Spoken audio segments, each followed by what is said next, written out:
À la une de Jeune Afrique cette semaine, la COP29 qui s'ouvre ce lundi 11 novembre pour 2 semaines à Bakou en Azerbaïdjan.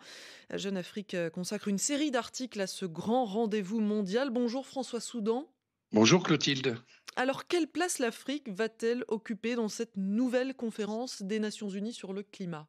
Alors, une place importante si on s'attache à la participation, puisqu'une vingtaine de chefs d'État africains sont annoncés, que tous devraient y prendre la parole et qu'au moins 2 événements parallèles seront consacrés au continent. L'un réunira les membres de ce qu'on appelle le C15, à l'initiative des présidents Sassou Nguesso, Ruto et Adesina Dlabad, autour d'une demande d'intégration de la valeur des ressources naturelles dans le calcul du PIB des États, et l'autre concernera la préservation des tourbières du bassin du Congo, qui sont, comme on le sait, les premières tourbières tropicales au monde. Alors, de COP en COP, l'objectif général reste le même. Il s'agit pour l'Afrique de s'approprier son processus de transition verte plutôt que de devoir dicter l'extérieur.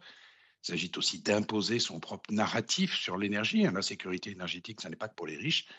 Il s'agit enfin de se voir attribuer des financements pour l'adaptation au changement climatique et à la transition énergétique. Et là, Clotilde, c'est une toute autre affaire. Vous parlez justement de montants colossaux qui seront sur la table des négociations à Bakou. Est-ce que ces montants ont la moindre chance d'être débloqués? Clairement non. Le montant total mobilisé par les pays développés en faveur des pays en développement pour la finance climat, c'est à peu près 120 milliards de dollars par an en ce moment.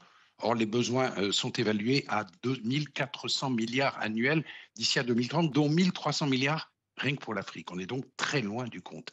Alors, face à ce gouffre, les Européens, les Américains militent pour élargir la base des pays contributeurs liés par un accord contraignant à ceux qu'on appelle les nouveaux pollueurs, à commencer par le premier d'entre eux, la Chine, mais aussi l'Arabie Saoudite, l'Inde, la Russie, etc.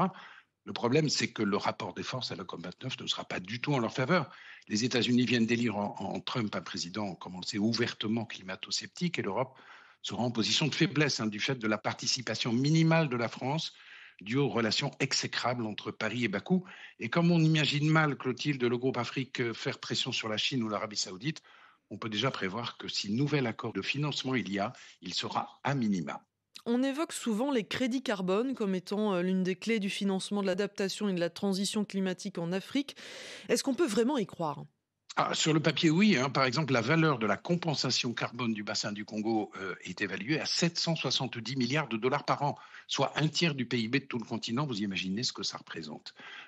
Cela dit, il y a 3 obstacles. Un, les règles du marché carbone sont dictées par les pays riches. Le contrôle des pays africains sur la valeur de leur crédit est très faible.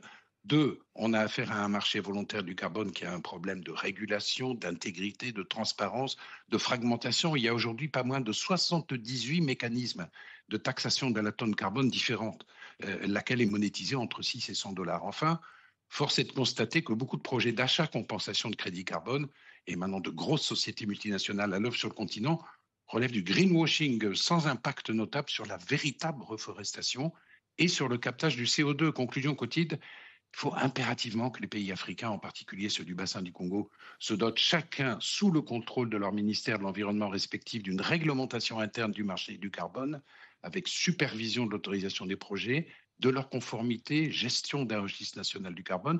Le Kenya s'est déjà engagé sur cette voie. Les autres seraient bien fondés à en discuter lors de cette COP29, Clotilde. Merci beaucoup François Soudan. La COP29 et la place de l'Afrique dans cette conférence mondiale sur le climat, c'est à lire sur jeuneafrique.com.